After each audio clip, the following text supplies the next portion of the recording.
À l'instant, on l'a dit, où Donald Trump finissait son discours à Washington, Israël a été visé par des tirs de missiles iraniens. À la réponse de la République islamique, il y a eu 4 attaques iraniennes en 6 heures, selon les autorités israéliennes.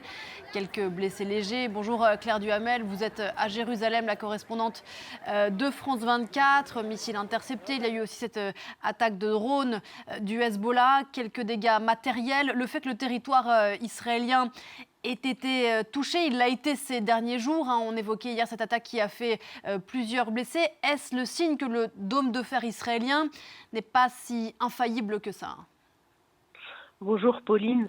Alors dans l'ensemble, le dôme de fer israélien continue de fonctionner, c'est ce que disent les autorités israéliennes et c'est montré par les chiffres puisque le nombre de morts reste extrêmement faible en Israël par rapport à l'ampleur des missiles qui le visent et par rapport à ce que cela pourrait être s'il n'y avait pas ce système très performant de défense antiaérienne. On parle de 30 morts depuis le début de la guerre, dont 11 dans la guerre contre le Hezbollah qui sont principalement des soldats à la frontière entre Israël et le Liban. À titre de comparaison, en juin 2025, pendant la guerre des 12 jours entre Israël et l'Iran, il y avait aussi eu 30 morts environ. Nous sommes désormais au même bilan, sauf que cette guerre-ci dure depuis plus d'un mois.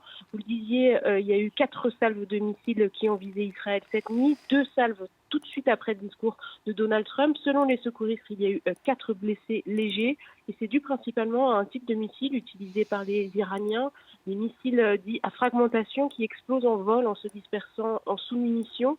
Ces missiles sont plus difficiles à intercepter pour la défense antiaérienne israélienne. Ce sont quasiment systématiquement ces missiles qui font des dégâts matériels en Israël, puisque s'ils ne sont pas interceptés par le dôme de fer avant qu'ils n'explosent en différentes sous-munitions, eh bien, il devient quasiment impossible de les intercepter pour les Israéliens.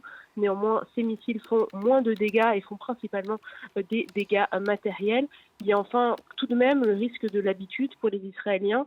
Les autorités israéliennes avertissent sur ce cas, puisque les Israéliens savent leur système de défense antiaérien plutôt performant, eh bien certains ne descendent plus aux abris lorsque retentissent les alertes. Or, eh bien, lorsqu'il y a des morts, ce sont quasiment systématiquement des gens qui n'étaient pas à l'intérieur de leur abri antimissile. Claire Duhamel depuis Jérusalem, merci beaucoup.